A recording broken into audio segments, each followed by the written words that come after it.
Hello everyone, welcome back again to Liverpool Report today. We've got the latest updates on our beloved club Liverpool, but before we dive in, make sure to subscribe so you never miss a moment of Liverpool Report news. Let's get started. Virgil van Dijk has signed a new 2-year deal at Liverpool. The Reds have confirmed the Dutch defender has penned a contract after months of talks to end uncertainty over the captain's future. Van Dijk, 33, has helped lead the Merseysiders towards a 20th league title this season, with just 6 points needed to secure the Premier League crown. But there was concern as the months went on that Van Dijk may have moved on this summer. The defender was open about discussions throughout the season as talks went on in the background. But now he joins Mo Salah in committing the next 2 years of his career to Liverpool, while the Reds and boss Arneslot get one of the best defenders in the world for another 2 seasons at least. "I'm very happy, very proud," Van Dijk said. "There are so many emotions, obviously, that go through my head right now speaking about it. It's a proud feeling. It's a feeling of joy.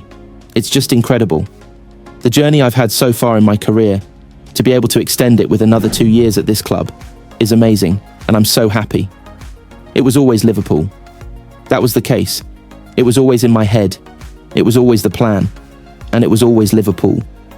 There wasn't any doubt in my head that this is the place to be for me and my family. I'm one of Liverpool. Someone called me the other day an adopted Scouser. I'm really proud to hear these things. It gives me a great feeling." It became clear this month that Van Dijk would renew his deal, as he admitted there had been progress after their defeat by Fulham 2 weeks ago. That was the first time he had been positive about the discussions. Van Dijk will turn 34 this summer, but has shown no signs of aging this season, with Liverpool keeping 20 clean sheets in the games he has played in.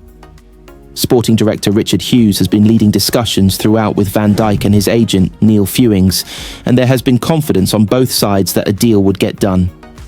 It is understood that Van Dijk's deal is on similar terms to his previous contract, which is around £350,000 a week, or just less than £40 million over the course of the 2 years. It's a significant investment by the club, but also a belief that given the data and his performances, they believe he will stay at the top of his game for more years to come.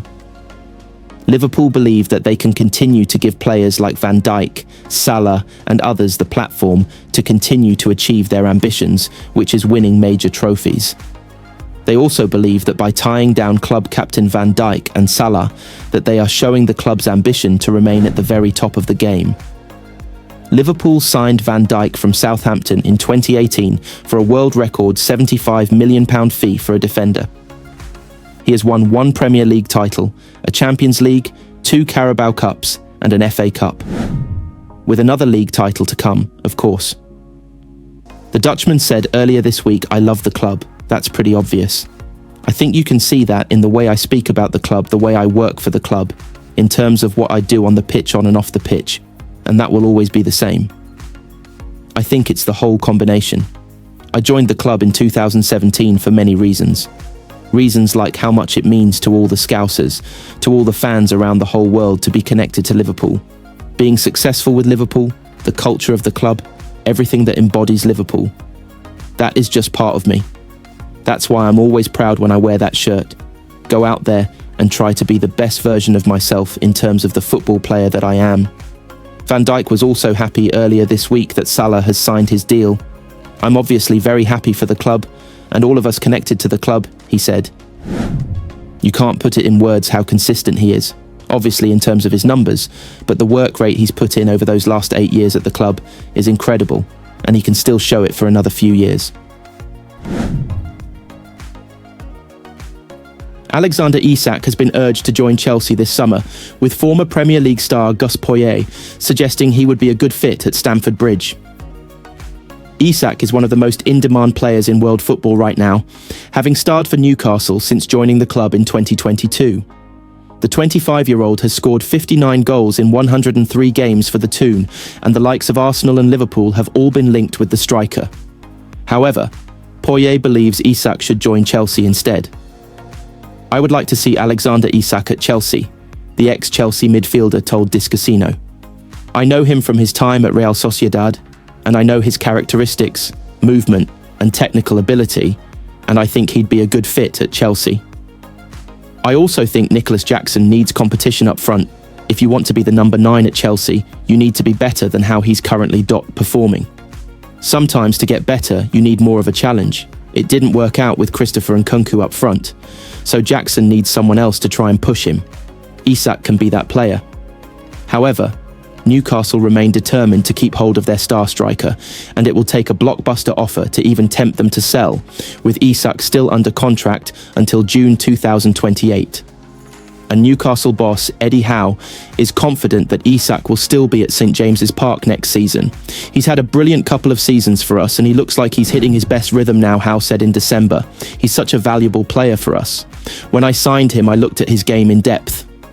With Alex, his all-round game, I felt he could do a little bit of everything, dropping deep to link play, being a creative link between our midfield and our attack, but also bring those standout qualities individually, where he can make something happen out of nothing.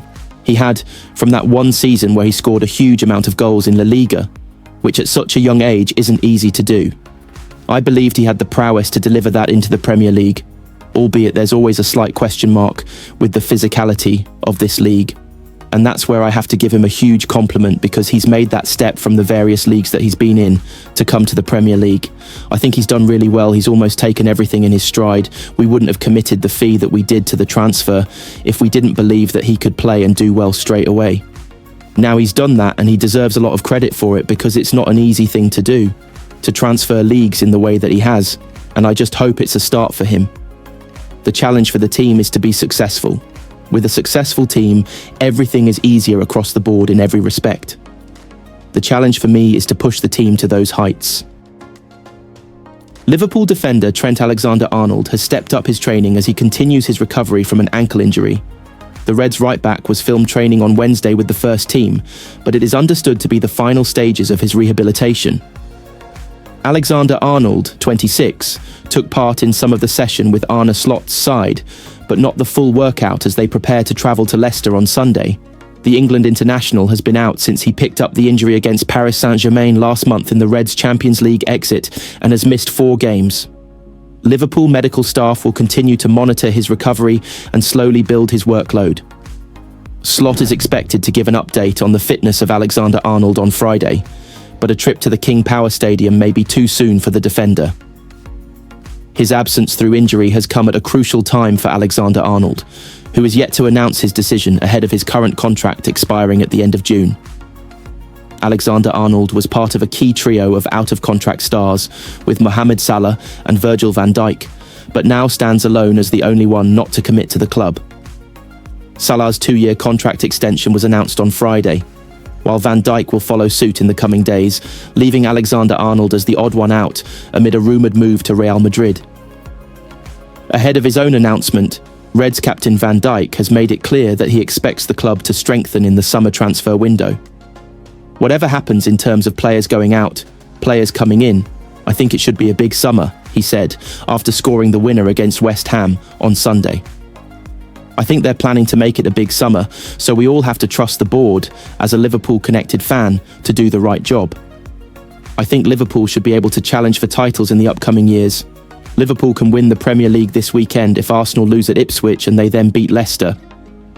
But the more likely scenario would be the Reds winning this weekend and then beating Tottenham on Sunday, April 27th to clinch the title.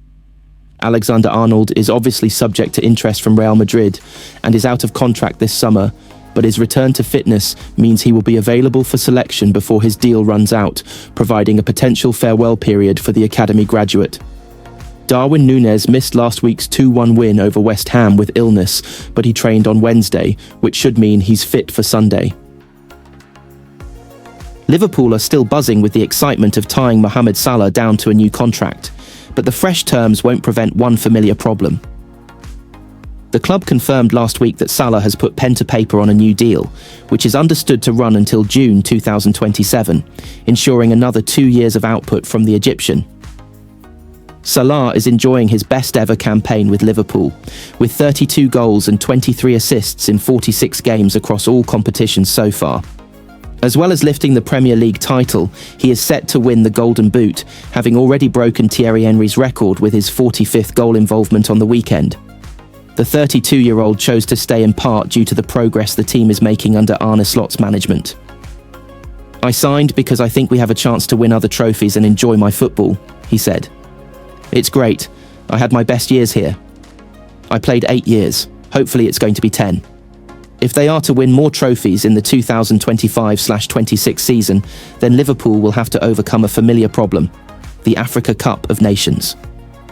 The Reds are used to losing Salah, and previously Sadio Mane every 2 years midway through the season as they head off to represent their country. Salah missed 5 games last season after heading off to the Ivory Coast to play for Egypt.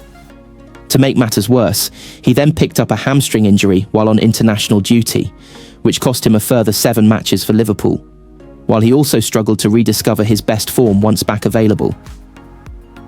Injuries cannot be helped, but AFCON is certain to provide a serious disruption next season because it has moved from its regular slot of January-February to December and January. Taking place in Morocco, it will run from December 21st until January 18th, having been moved from this summer so it doesn't clash with the inaugural edition of FIFA's controversial Expanded Club World Cup, which runs from June 15th and July 13th in the United States. That isn't an issue for many European leagues, which have a winter break, but could be problematic for Premier League clubs with African players. Egypt have been drawn in Group B and have fixtures scheduled against Zimbabwe on December 22nd, South Africa on Boxing Day, and Angola in their final group game on December 29th. As the most successful team in AFCON history, with 7 titles to their name, Egypt will expect to reach the latter stages of the tournament. The round of 16 is scheduled to take place between January 3rd to 6th, the quarter-finals follow on January 9th to 10th, the semi-finals on January 14th, the third-place playoff on January 17th, and the final is in Rabat on January 18th. The Premier League won't release its 2025/26 fixtures until June 18th, but the festive period is the busiest in the calendar, meaning Salah is certain to miss some important matches, depending on the schedule and Egypt's success in Morocco. But using Liverpool's schedule from this season as a guide, AFCON would overlap with 8 games, including 6 in the Premier League. That tally would rise to 10 once the preceding fixture is included for travel time to the tournament, as well as a game after the AFCON final for time to return and potentially rest. Liverpool have plenty of experience of dealing with AFCON absences over recent years and will know that they have to plan for its impact. Slot knows how important squad depth is and will instruct sporting director Richard Hughes and his team to bring him back up in the summer transfer window to ensure Salah's absence doesn't derail their 2025/25 season.